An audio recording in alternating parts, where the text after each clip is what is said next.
पाकिस्तानी ड्रामों के बारे में एक अजीब बात है। एक तरफ इनकी दुनिया भर में तारीफ होती है तो दूसरी तरफ उन पर शदीद तनकीद। ये दोनों बातें एक साथ कैसे हो सकती हैं? आज हम इसी पहेली को समझने की कोशिश करेंगे और देखेंगे कि इस तारीफ और तनकीद के पीछे असल कहानी क्या है।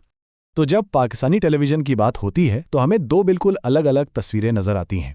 एक कहती है कि ये ताज़ा हवा का झोंका है तो दूसरी कहती है कि ये स्क्रीन पे जहर है।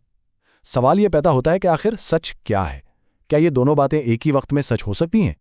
चलें सबसे पहले इस पहलू पर बात करते हैं जिसने इन ड्रामों को बैनुल-अक़वामी सतह पर कामयाब बनाया। आखिर क्या वजह थी कि हिंदुस्तान से लेकर मशरक़ वुस्ता तक हर कोई इनका दीवाना हो गया? देखें, एक तरफ इंडियन सोप्स थे जो सालों चलते रहते थे और दूसरी तरफ आए पाकिस्तानी ड्रामे। उनकी खास बात थी उनकी मुख्तसर और मुकम्मल कहानियाँ। उनमें ना भारी मेकअप था, ना गैर हकीकी सेट, बल्कि रोज़मर्रा ज़िंदगी के मसाइल थे, और इसी हकीकत पसंदी ने उन्हें सरहद पार भी बेहद मकबूल बना दिया। और ये इंडस्ट्री सिर्फ तफरीह तक महदूद नहीं रही, इसने बहुत हिम्मत वाले कदम भी उठाए। उडारी जैसे ड्रामों ने बच्चों के साथ ज्यादती जैसे हसास मौजू पर बात की जिस पर आमतौर पर खामोशी इख्तियार की जाती है। इसी तरह सम्मी ने वुनी जैसी जबरी शादी की रस्म को चैलेंज किया। इससे पता चलता है कि ये प्लेटफॉर्म समाजी तब्दीली लाने की कितनी ताकत रखता है। ख़ास तौर पर इन ड्रामों में जो मजबूत और ख़ुद मुख्तार ख़वातीन के किरदार दिखाए गए वो उनकी आलमी मकबूलियत की एक बहुत बड़ी वजह बने। जैसा कि इंडिया टाइम्स ने भी माना कि इनकी सबसे अच्छी बात हकीकी मानों में ख़वातीन की आज़ादी पर तवज्जो देना था। लेकिन इस सारी आलमी तारीफ के बावजूद एक ऐसी आवाज़ भी उठ रही है जो इंडस्ट्री के अंदर एक बहुत गहरे और परेशानकन मसले की तरफ इशारा कर रही है। तो अब बात करते हैं सिक्के के दूसरे रुख की। आइए इन संगीन इल्ज़ामात पर नज़र डालते हैं जो कहते हैं कि बहुत से मशहूर ड्रामे तफरीह के पर्दे में जहरीले ख्यालात फैला रहे हैं।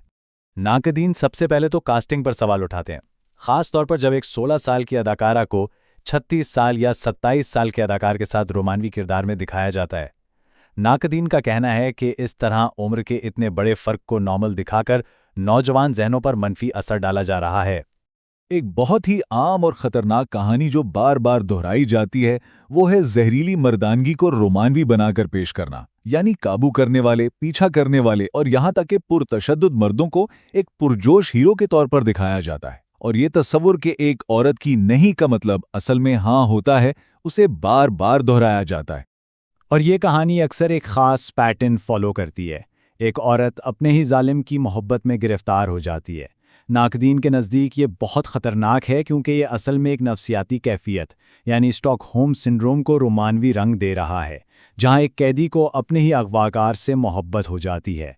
इस सारी तनकीद का खुलासा शायद तस्नीम अहमर के इस एक जुमले में किया जा सकता है, जिनका मानना है कि पाकिस्तान के 99% से भी ज़्यादा ड्रामे औरत दुश्मनी को फ़रोग़ देते हैं और ख़वातीन के मसाइल को बहुत ही पुराने और रिज्जत पसंदाना अंदाज में पेश करते हैं।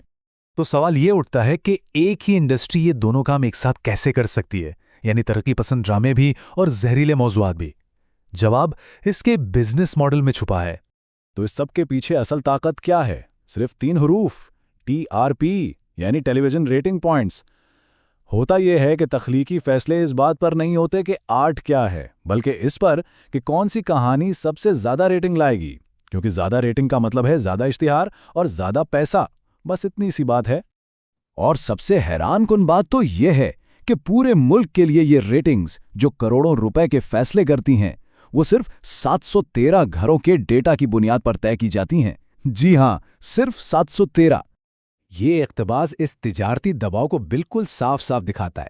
प्रोड्यूसर्स खुद मानते हैं कि जो ड्रामे मजबूत बाइख्तियार ख़वातीन को दिखाते हैं उन्हें अक्सर कम रेटिंग मिलती है, जबकि वो कहानियां जो मुसीबत और घरेलू झगड़ों के गिर्द घूमती हैं वो ज़्यादा कामयाब होती हैं। और यहीं से मीडिया के किरदार पर वो सबसे बड़ी बहस शुरू होती है जो हमेशा से चली आ रही है।